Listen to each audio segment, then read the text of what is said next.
Assalomu alaykum. Uzbulloq YouTube kanaliga xush kelibsiz. Sizlar bilan men Kamina Quvonchbek. Bugun sizlarning e'tiboringizga Toshkent viloyati Zangiota tumanida joylashgan bir qancha uylarni ko'rsatib o'tamiz.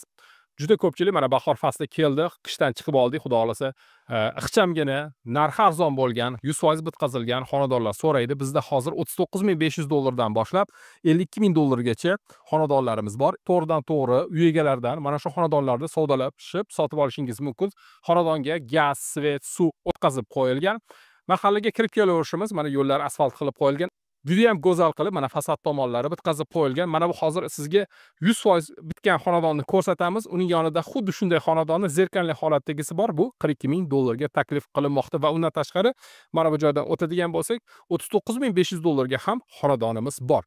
Bemalol Toshkent shahridan xonadoningizni sotib, mana shunaqangi hovlilarga ko'chib kelishligimiz mumkin bo'ladi. Fasad taraflari ko'rib turganingizdek travertin bo'yoqlari qilingan, so'kinli qismlari juda ham chiroyli qilib kafillar qilib qo'yilgan, ikki tomonga ochiladigan temir darvozalarimiz bor. Avtomobilni mana shu mahalla qismidan xonadonga kirgizishligimiz mumkin yoki avtomobilingizni mana shu yo'l yuziga ham qoldirsangiz bo'ladi. Ko'rib turganingizdek avtomobil sig'adigan maydonimiz bor. Mana bismillahirrohmanirrohim. Mahalla qismidan hovliga tashrif buyurdik. Aytib o'tganimizdek 100% bitkazilgan mana shunaqangi go'zal holatdagi xonadonimiz bo'ladi. Bu $52.000 ga taklif qilinmoqda. Hovliga kirib keldik. Yerlari burchatkalar terib qo'yilgan. To'g'rida xonadonimiz joylashgan va hovli tarafimizda esa hovlida joylashgan oshxonamiz joylashgan. Xonadonni o'zi yer sathidan agar adashmayotgan bo'lsam, bu yerda yarim metrlar yuqoriga ko'tarib qo'yilgan. Endi esa xonadonni sizlarga to'liq ko'rsatib berishda davom etamiz. Kechki paytlari yoriq bo'lishligi uchun mana bir qancha fonuslarimiz ham bor. Yoriqxona bo'lib turadi. Juda ham bejirim qurilgan xonadonimiz. Demak, chap qo'limizdagi birinchi mana shu hovlida joylashgan xonamiz bu oshxona hisoblanadi. Mana shunaqangi oshxonamiz bor. Ixchamgina to'p-to'piq o'tkazib qo'yilgan, yerlariga kafet to'shalgan haboylarimiz va mana farqli qismimiz bor. Gaz turbalarimiz va suv turbalarimiz, elektr tizim montajlarimiz hammasi qilib qo'yilgan, patologlari ham bitkazilgan. Hovliga qaragan mana shu ikki tomonda derazamiz bor. Xonadonga kirib kelganimizda mana bu joyda misol uchun rakovina o'rnatib olsak bo'ladi, bemalol qo'llarni yuvib olishligi uchun yoki avtomobil yuvishligi uchun yoki hovlini suv sepishligi uchun mana bu kranlardan foydalansak ham bo'ladi. Endi esa mana bu hovlida joylashgan oshxonaning orqa tarafiga to'xtaladigan bo'lsak, demak, oshxonaning orqa tarafi bu yerda hojatxonamiz bor va undan tashqari kotelli boylerli xonamiz ham aynan mana shu joyda joylashgan bo'ladi. Demak, mana do'kontirli kotelimiz bor.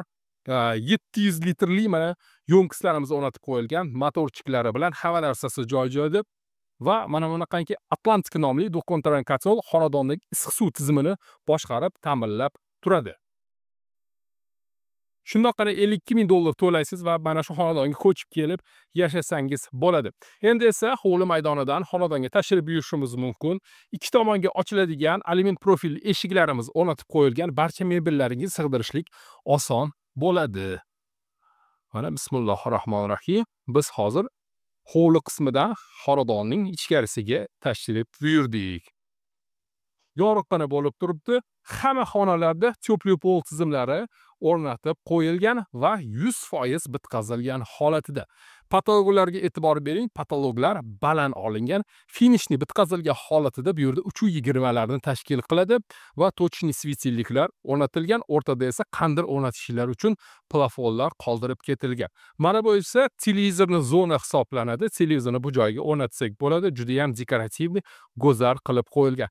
Kirgan xonamiz hol hisoblanadi va mana shu holdan tashqari yana 3 ta xonamiz bor.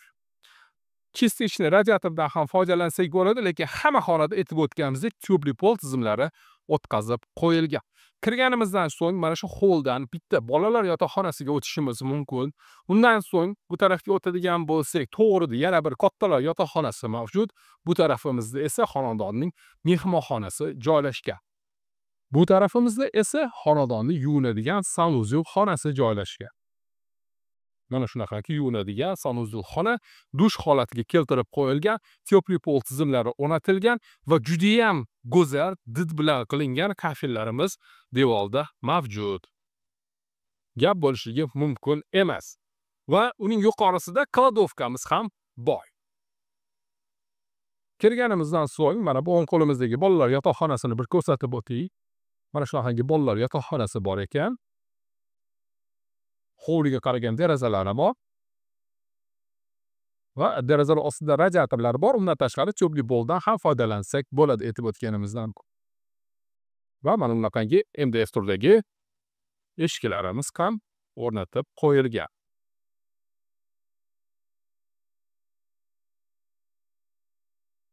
Bu ikki tomonga ochiladigan eshikli xonamiz aytib o'tganimizdek mehmonxonamiz bo'ladi.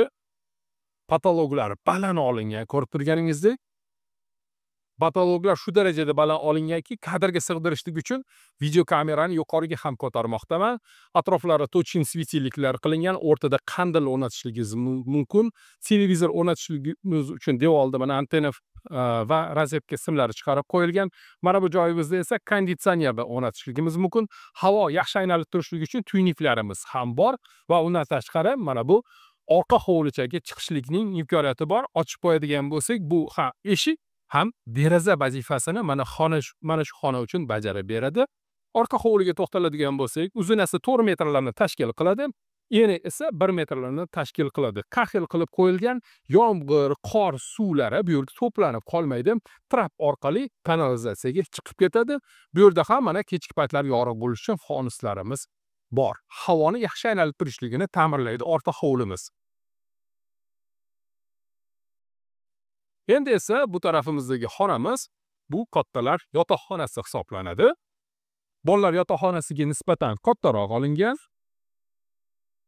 Mana shunaqangi kattalar yotoqxonasi.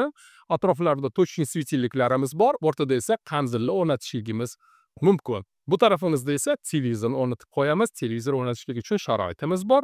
Cho'pli poldan tashqari radiatorlar ham bor va orqa hovliga qaragan derazalarimiz bor. Havoni yaxshi aylanib turishligini ta'minlaydi. Bu hozir 100% bitkazilgan $52,000 deyilayotgan xonadonimiz bo'ladi.